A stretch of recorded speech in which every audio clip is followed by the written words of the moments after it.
Hello everyone, my self सोम पटेल।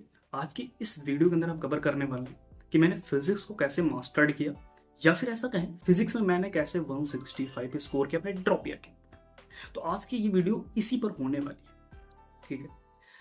तो चलिए video को स्टार्ट करते हैं। वीडियो को स्टार्ट करने से पहले मेरे मन में एक डाउट था। वो डाउट ऐसा है कि फिजिक्स के सारे स्ट्रेटजीज रिलेटेड वीडियोस तो यूट्यूब पर पड़े हैं, मेरे से काफ़ी अच्छे अच्छे टीचर्स, काफ़ी अच्छे अच्छे गाइड इस पर वीडियो बना चुके हैं।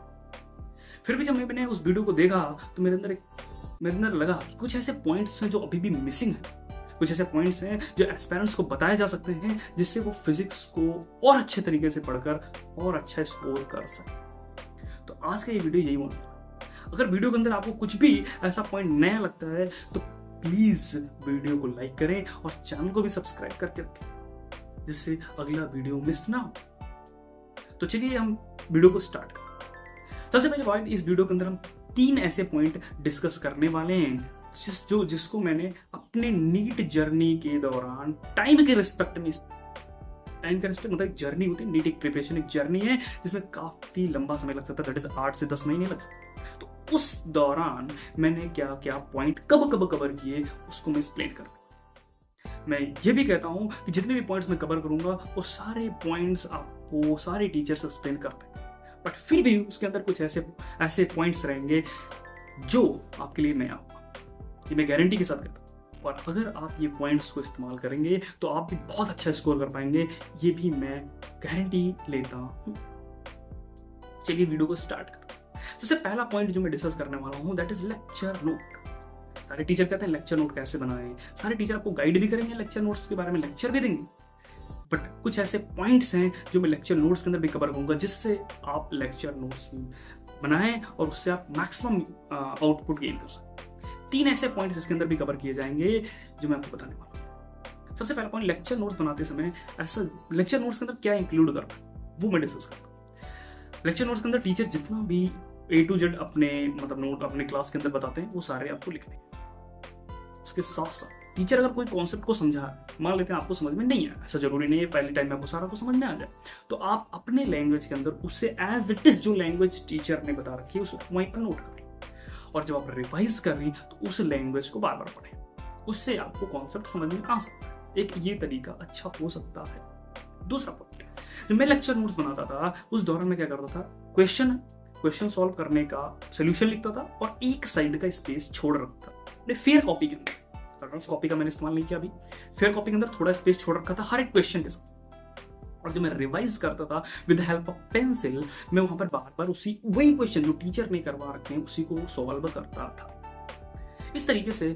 आप चैप्टर के अंदर ग्रिप मतलब दो तरह पकड़ आप बना लेंगे। और तीसरी इंपॉर्टेंट पॉइंट जो आप कर सकते हैं वो क्या है, लेक्चर नोट्स के दौरान आप लेक्चर के अंदर नोट्स के दौरान जब आप बनाएं या जब आप रिवाइज करें लेक्चर को, एक मार्किंग, एक नोटेशन का इस्तेमाल करें, दैट इज आप स्टार मार्क करें। जो मैं करता हूं वो क्वेश्चन पे, जो क्वेश्चन या तो स्पेशल हो या नीट के अंदर आ चुका हो और कुछ ऐसा है जो फॉर्मूले से नहीं, एक कॉन्सेप्ट उसमें लग रहा है अच्छी तरह से, या कुछ उसमें सिली मिस्टेक हो जा रही है, बार बार आपसे मिस्टेक हो रही है उसमें, तो आप उस क्वेश्चन को मार्क कर सकते हैं। अपने नोट्स के अंदर आप क्वेश्चन को मार्क कर, मान लेते हैं आप के नोट्स के अंदर 50 क्वेश्चन है, आपने 5 क्वेश्चन मार्क कर रखे हैं, तो जब आप लास्ट टाइम में रिवाइज करेंगे तो वही 5 क्वेश्चन आपको रिवाइज करने हैं, ठीक है। ऐसा भी एक कर सकते हैं, ये सारे टीचर आपको बताते हैं, बट इसमें कुछ आपके पॉइंट अच्छे लग सकते हैं जो नए लग सकते हैं। उसके बाद आप उस चैप्टर के बारे में इनफ क्वेश्चन प्रैक्टिस करें, कोई भी मटेरियल आप यूज कर सकते हैं। ये किस टाइम ऑफ रेफरेंस पे बात करूं, जब आपने प्रिपरेशन शुरू की है, मतलब आप अभी स्टार्टिंग ऑफ द प्रिपरेशन में है, कोई भी चैप्टर आप पढ़ रहे हैं तो आप ऐसा, अब अगर आपने प्रिपरेशन स्टार्ट कर दी तो आपको टेस्ट भी देना पड़ेगा 28 दिन पे, 21 दिन पे टेस्ट आपके वहां होगा, कोई ना कोई कोचिंग अगर आपने ज्वाइन करके। जब आप टेस्ट दें तो वहां test and their proper analysis, जो मेरा दूसरा पॉइंट है, उसके अंदर हम क्या कवर करने वाले हैं। पहली बात, टेस्ट के 3 फेज होते हैं, टेस्ट देने के 3 फेज होते हैं। पहला टेस्ट से पहले, दूसरा टेस्ट के दौरान और तीसरा टेस्ट के बाद। सबसे पहले डिस्कस करते हैं टेस्ट से पहले क्या था। टेस्ट से पहले आपको सिर्फ और सिर्फ अपना नोट्स रिवाइज करना, जो अपने क्वेश्चन प्रैक्टिस कर रखी है उसको नहीं करना, इतना समय नहीं होता। आप सिर्फ अपने नोट्स को थॉरोली एज वेल एज जितने भी क्वेश्चन है उसको भी लगा के वही स्पेस पे जहां पर आपने पेंसिल से लगा रखा तो उसको इरेज करें, वहीं पर लगा लें। और दूसरा इंपॉर्टेंट बात, ड्यूरिंग द टेस्ट आपको बहुत कंसंट्रेट होकर क्वेश्चन को पढ़ना है और समझना है। और करना। बट लास्ट जो तीसरा फेज है दैट इज टेस्ट के बाद वाला, बहुत इंपॉर्टेंट है। उसके अंदर आप क्या कर सकते हैं? सबसे पहली चीज, आप अपने टेस्ट को एनालाइज करें। एनालाइज करने के दौरान आप एक मिस्टेक कॉपी बनाए, जैसा मैंने बनाया था। मिस्टेक कॉपी के अंदर आपको क्या करना है, वो क्वेश्चन आपको वहां से मतलब काटना है और उस मिस्टेक कॉपी के अंदर स्टिक करना। ऊपर 3 चीजें लिखनी, मैंने गलत आंसर जो आपने सॉल्व किया वो, दूसरा आपको लिखना है करेक्ट आंसर, और तीसरा लिखना है मिस्टेक का टाइप। किस मिस्टेक से आप किस टाइप का मिस्टेक आपसे, जस्ट लाइक क्या क्या हो सकता है, सिली मिस्टेक, बबलिंग आपने गलत भर दिया, या फिर आपसे कैलकुलेशन मिस्टेक हो गई, आपको कॉन्सेप्ट ही नहीं आता था, आपने फॉर्मूला गलत अप्लाई कर दिया। ये सारे प्रकार की मिस्टेक्स हो सकती है। उसके साथ साथ 3 आप फेजेस को डिफाइन करें जब आप उस क्वेश्चन को सॉल्व कर रहे हो, जिसमें सबसे पहला हो सकता है कि क्वेश्चन आप पढ़े और आपको क्वेश्चन क्लिक नहीं किया। इसका मतलब क्या? इसका मतलब आपसे कि आपका वो टॉपिक आपको आता है बट आपने इनफ क्वेश्चन प्रैक्टिस नहीं किया है, इस वजह से आप क्लिक नहीं कर पा रहे हैं। अच्छा, दूसरा पॉइंट क्या हो सकता है कि आपको वो क्वेश्चन समझ ही ना आए। अगर आपको समझ ही नहीं आ रहा है, माइंड में आ ही नहीं रहा है क्या है, ये टॉपिक मेरे को नहीं आता, इसका मतलब वो टॉपिक आपने स्किप कर। इसलिए इंपॉर्टेंट बात, अगर आपसे क्वेश्चन के अंदर मिस्टेक हुई है तो भी आप वहां पर लिखें कि वो वीक टॉपिक के अंदर है बट मैंने उसके अंदर क्वेश्चन प्रैक्टिस कर रखी, बट मेरे से कोई मिस्टेक्स हो गई।